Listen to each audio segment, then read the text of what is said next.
Good afternoon, folks. This afternoon's topic we're going to dig into the long history of diagnosis and why it still shapes modern medicine. Okay, made a little speech for everybody. I'm going to do the speech for you now. Please enjoy. Every clinician knows the moment a patient sits down, you ask what brings them in. They begin to speak, and before any tests, before any scan, before any number flashes across screen, you begin the work that has defined medicine for thousands of years. You try to understand what is wrong.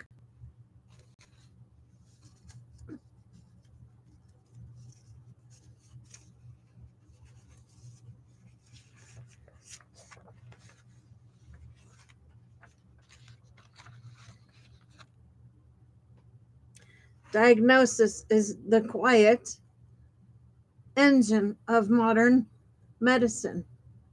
It determines treatment, access, reimbursement, legitimacy. It shapes the patient's identity and the clinician's responsibility. And yet, diagnosis, the act we perform hundreds of times a week, is built on a history we rarely examine. Today, I want to tell the story of that history because if we understand how diagnosis evolved, we can understand why modern medicine succeeds, why it fails, and how we can build a future where diagnosis serves patients rather than systems. When illness was story.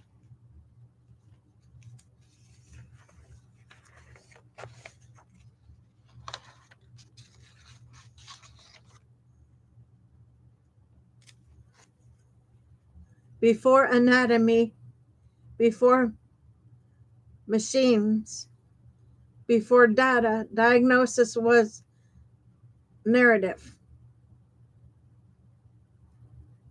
Healers listened. They interpreted suffering through context, meaning, and relationship. Illness was not a category, it was a disruption of life. Diagnosis was a shared act, a conversation, not a classification. The ancient medicine, that ancient medicine still lives in us. Every clinician knows the story is often more sensitive than the scan, but the history pulled us away from that truth.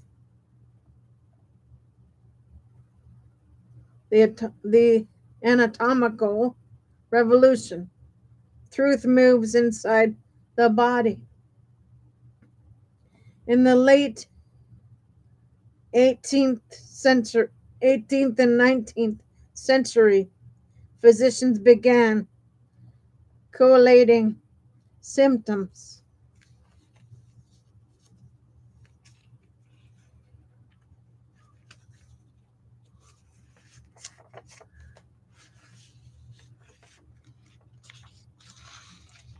with autopsy findings. The, the dead body became a map. Pathology became its grammar. Disease became a lesion. a physical alteration hidden beneath the skin, and the clinician became an interpreter of hidden truths. This revolution gave medicine extraordinary power. It also created a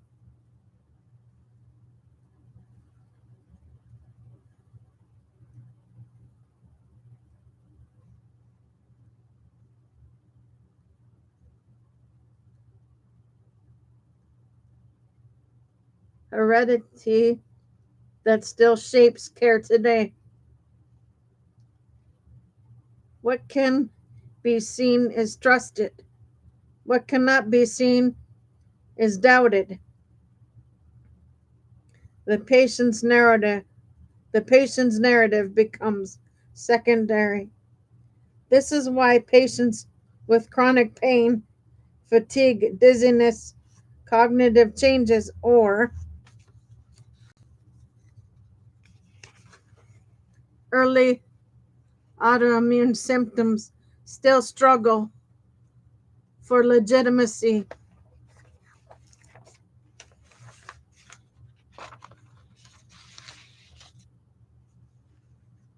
The system inherited a worldview that privileges lesions, uh, lesions over lived experience. The technic, technic, technological revolution, machines became the arbiter of truth. The 19th and 20th centuries layered technology onto autonomous anatomy.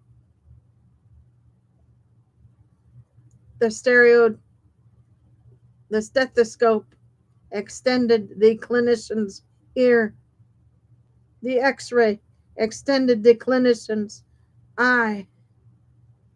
The CT scanner extended the clinician's imagination. Each device shaped diagnostic power and narrowed diagnostic attention.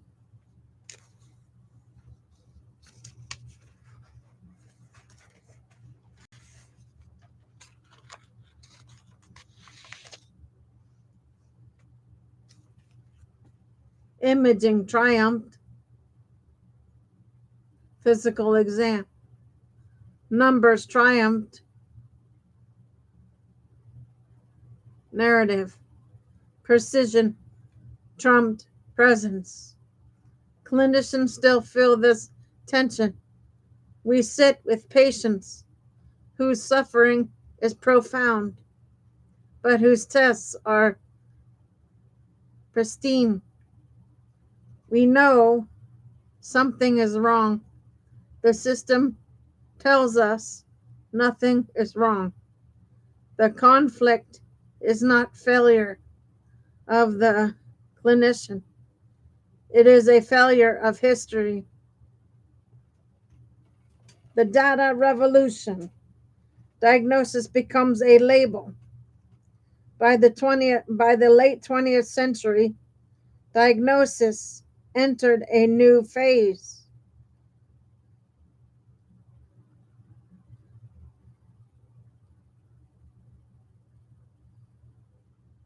Genomics, bio, biomarkers, risk scores, and predictive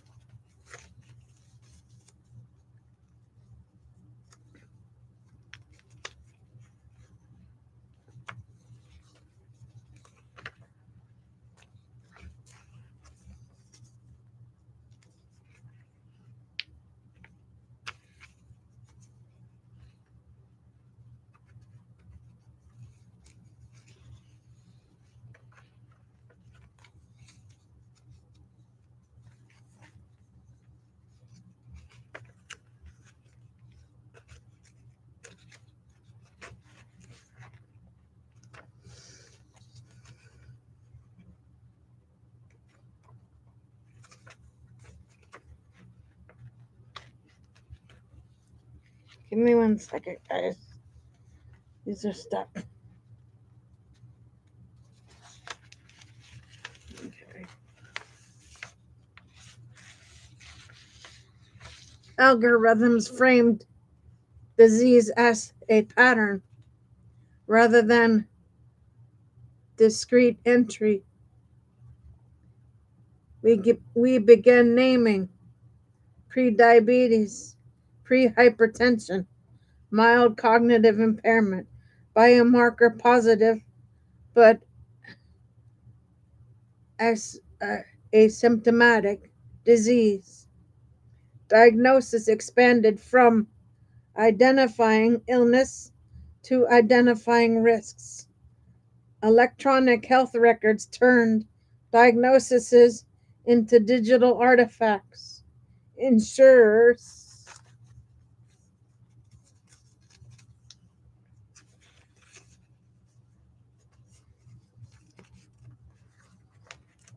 turned them into billing categories.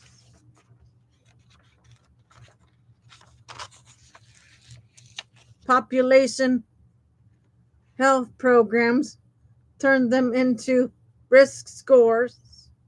Diagnosis became infrastructure, the operating system of healthcare. But every label carries weight. Some liberates, some burden, some distort identity, some open doors, some close them. Clinicians feel the moral tension every day. The modern problem: diagnosis is doing too much. Diagnosis is now expected to justify reimbursement, trigger care pathways.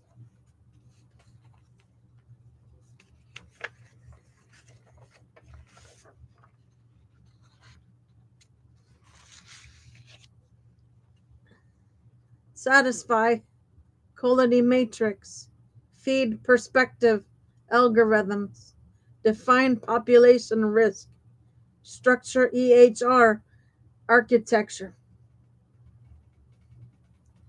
This is the gatekeeper of modern medicine, but it was never designed for this role. The result is fragmentation, inequity, and diagnostic inflation. Clinicians feel the strain in every rushed visit, every coding requirement, every moment when the system demands certainty we do not have. The future: diagnosis beyond disease.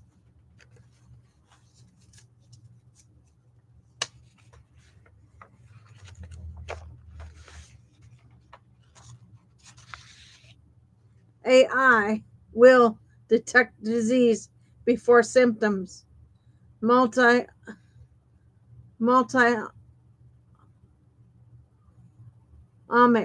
will define categories.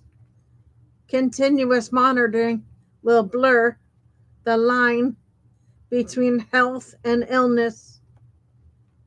But none of these tools can tell us what matters to a patient. None can decide whether naming a condition will help or harm. None can replace the clinician's discernment. The future of diagnosis will require ethical imagination, not just technological innovation. The clinician's charge and the system's responsibility.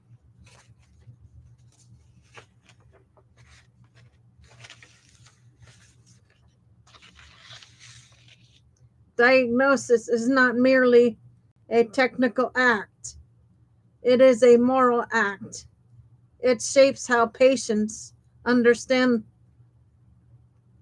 themselves and how clinicians guide them through uncertainty.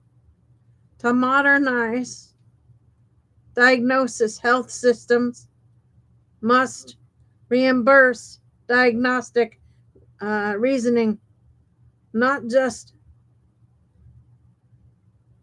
diagnostic coding. Build diagnostic safety programs, integrate narrative medicine into care pathways, use AI to augment, not to replace, clinician judgment. Recognize diagnosis as infrastructure, not paperwork.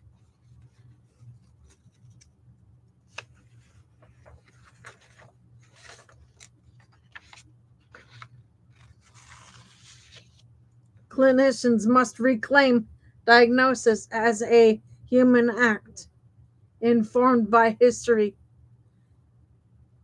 sharpened by technology, but grounded in relationship. Returning to the first act of medicine, diagnosis began with listening. It must return to listening. If we can integrate the power of modern tools with the humanity of ancient practice, we can build a future where diagnosis is not a gatekeeper, but a guide, not a label, but a lens, not a burden, but a bridge between suffering and understanding.